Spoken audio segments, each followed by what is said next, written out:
mwasibye mutya bannaffe amawulire gaffe gaagano ng'okugabasomera nze Helen Maita wano ku LMTV kantandike n'emitwe emikulu egikulembedde amawulire gaffe ag'olwaleero.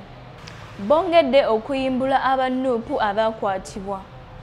Poliisi ezzeemu okutaayiza Kyagulanyi n'emuzza e Magere.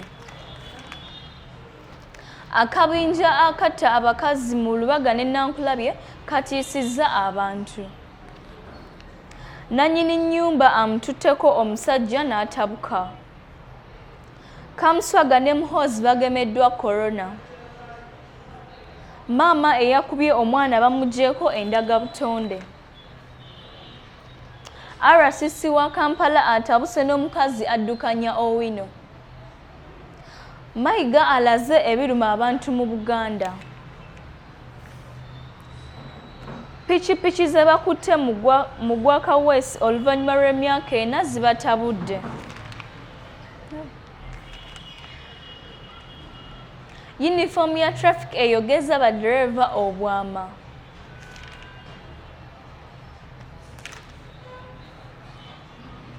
Obutakkanya bw'abalamu bange nebaze bumbuzizza essanyu. Era nga ge gano mu bujjuvu. Wano ku LMTV tukuleetedde emboozi ekwata ku bavubuka ba NUP abaakayimbulwa. Abawagizi ba NUP abalala abaali bakwatibwa era bayimbuddwa ne batottola bye bayiseemu emyezi 2 gye bamaze ng'abantu baabwe tebabawuliza. Abayimbuddwa bali 6 era bonna baali babajja mpigi mu ggombolola y'e Buwama. Kuliko omusuubuzi wa Speya mu kabuga k'e Buwama Emmanuel Bazira, omusuubuzi w'endabirwamu Freddy Kijambu amanyiddwa ennyo nga Buyaaya, dereva w'emmotoka Beka Kawooya, Patrick Katerega, Muhammad Sekimpi n'omulala ategerekeseeko eryawire. Babasudde mu bifo eby'enjawulo mu mpigi nga babasibye obukookolo ku maaso era abantu baabwe babazudde ekiro ekyakeesezza eggulo. Beegasse ku bannaabwe abasooka okuyimbulwa okuli eyawangula obwa ssentebe bwa Buwama Town Council ku kkaadi ya NUP Abdul Rashid Nshiga ne munne Ronald Mugera abakwatibwa nga January 6, 2021. Abasooka okuyimbulwa ku Lwokutaano lwa wiiki ewedde babasuula mu kitoogo ky'ekibuyaata mu Kayabwe, kyokka ate bano abasembyeyo babasudde mu kitoogo ky'e Kalandazi okumpi n'emitala Maria mu Mpigi.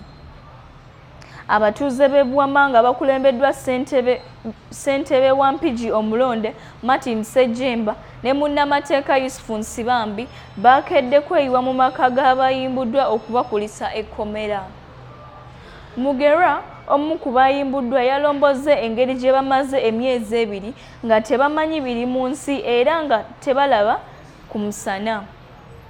Beka Kawooya eyakwatibwa nga January 2, 2021 yagambye nti oluvannyuma yakitegeera nti ekifo we baali bakuumirwa ebadde nkambi y'amagye kubanga bamuwaako omukisa ogufuluma wabweru nga tebamusibye kakookolo ku maaso. Kyokka yagambye nti teyasobola kumanya nkambi ki gye babaddemu nga bakuumirwa. Yagambye nti essuubi ly'okudda mu maka ge libadde lyamuggwamu kyokka ng'ekimuluma kwe kubeera mu busibe nga n'abantu be tebamanyi kifo gy'akuumirwa era nga tewali ssuubi lya kumutwala mu kkooti kuwozesebwa. Nsibambi nga ye mubaka omulonde ow'Amawokota South yagambye nti kati ku bantu abaakwatibwa basigaddeyo 2 be batamanyi we bakuumirwa okuli Mutebi ne Victor Makenya ow'Ejjalamba mu Buwama. Nsaba ab'ebyokwerinda nabo bayimbulwe. Nkulikeeyo nnyo abasasi baffe.